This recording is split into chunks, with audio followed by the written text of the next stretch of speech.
La semana pasada el Congreso de los Diputados convalidó el decreto para la reforma de las pensiones. El texto cuenta con el respaldo de los sindicatos y de Bruselas, pero no de la patronal.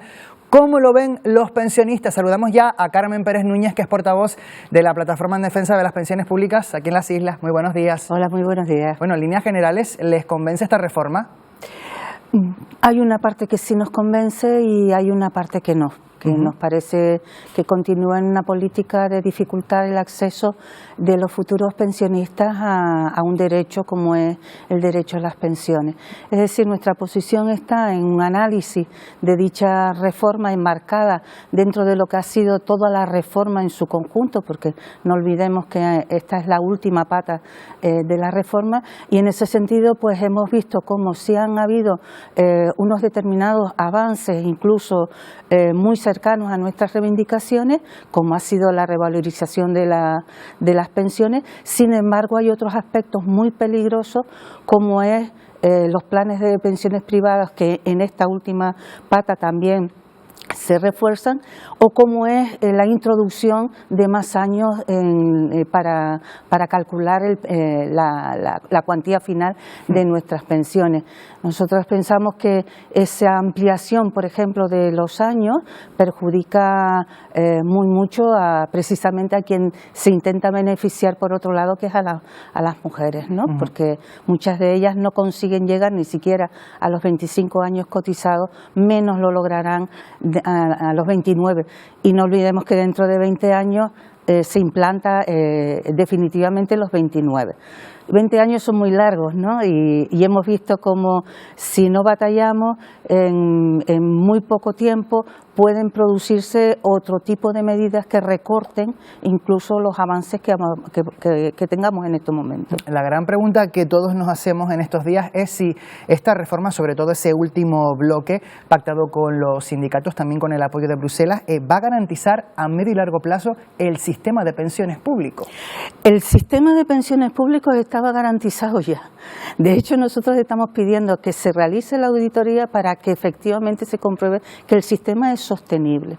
Es verdad que siempre hay que ir mirando todo lo que significa de ingresos, de cotizaciones o de otra forma de financiar también. Hay que mirar también lo que nosotros llamamos gastos impropios, es decir, gastos que se tienen que hacer pero que los tiene que sufragar a través de los presupuestos generales del Estado, es decir, a través de los impuestos. Se han ido añadiendo, digamos, un gasto, nosotros no consideramos gasto, pero bueno, para que se nos entienda, ¿no? Se han ido añadiendo determinados gastos que tenían que haber sido sufragados por los impuestos dentro de lo que son las cotizaciones que realizan los trabajadores. Y claro, si tú tienes unas cantidades para pagar las pensiones y lo que haces es que esas cantidades las utilizas en otro, al final tus cuentas te darán como déficit, pero realmente el déficit lo tendrían los presupuestos generales del Estado, no la Caja de la Seguridad Social. Por lo tanto, sí, es sostenible, ¿no? Se ha conseguido también un avance en esta última parte, que es el destope. El destope, es decir, que aquellos que más ganan, aquellos sueldos que superan los 90.000 euros, es normal que aporten más, no que se estanquen en una mínima cantidad. Eso lo saludamos, y las cuentas que nosotros hacemos así globales, que es muy difícil hacerlas porque las predicciones de inflación o todas las circunstancias que puedan aparecer, todas suelen fallar, ¿no? Entonces, pues bueno, es muy difícil hacerla, pero consideramos que viendo los ingresos y los gastos sin alteraciones de ningún tipo, sí quedarían perfectamente para sostener el sistema. ¿Pensiones mínimas en qué lugar quedan con esta reforma, sobre todo con este último bloque? Es una crítica que nosotras hacemos porque creemos que se podía haber hecho más. La posibilidad de que esas pensiones mínimas suban, primero no suben todas y por igual, suben nada más que las de jubilación y viudedad con cargas familiares, esas tienen una subida un poco más significativa, pero lo hacen además en 3 años, hasta el 2004, hasta el 2027, ¿no?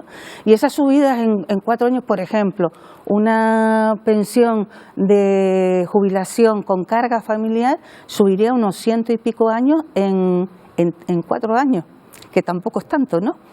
O una de viudedad subiría unos 72 euros más o menos, que tampoco es tanto, en 3 años, ¿no? Sin embargo, el resto de las pensiones mínimas subirán un 50% de lo que suban estas otras. Es decir, que no se sube en la misma proporción a todas las pensiones mínimas, se favorece a un grupo determinado, pero a otros no. No favorecen, por lo tanto, a todas las personas jubiladas en la misma proporción, y nosotros consideramos que, aunque se atendiera primero a uno, se podría después prolongar y poder atender a otros de forma continuada, no pararlo en el 2027 ni mucho menos. Teniendo en cuenta que en este último bloque de la reforma, según ustedes, hay algunos aspectos, decía usted, peligrosos, ¿por qué creen ustedes que los sindicatos sí que lo han apoyado? Bueno, los sindicatos nosotros sí que sabemos, bueno, no todos los sindicatos, sino han estado nada más que comisiones y VT, y además sabemos que su afiliación no ha participado en este debate. El documento, antes de ser firmado, no era conocido ni por las bases de estos dos sindicatos, ¿no? Nosotros creemos que la afiliación tiene que exigir, antes de que se firme algo, conocerlo, debatirlo y hacerlo de forma asamblearia. Tampoco se ha tenido en cuenta para nada las asociaciones y colectivos de pensionistas, que tendríamos que estar participando o por lo menos ser escuchados para una reforma de este calado, ¿no? Y además se hace atendiendo a muchos años, ya digo, sin saber y sin tener en cuenta cómo puede ir evolucionando todos estos cambios. Y se ha hecho dando mucho bombo y platillo a determinadas cuestiones que como movimiento de pensionistas sí exigíamos, pero que lo hacen no de una forma como nosotros lo planteamos.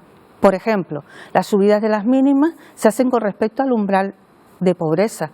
Nosotros no planteamos que las subidas de las mínimas se tengan que enlazar con los umbrales de pobreza, sino que lo tienen que hacer con respecto al salario medio del país. Y es muy diferente. Decir que las pensiones no contributivas llegarán solo al 75% del umbral de la pobreza significa decir que las pensiones no contributivas seguirán siendo pobres.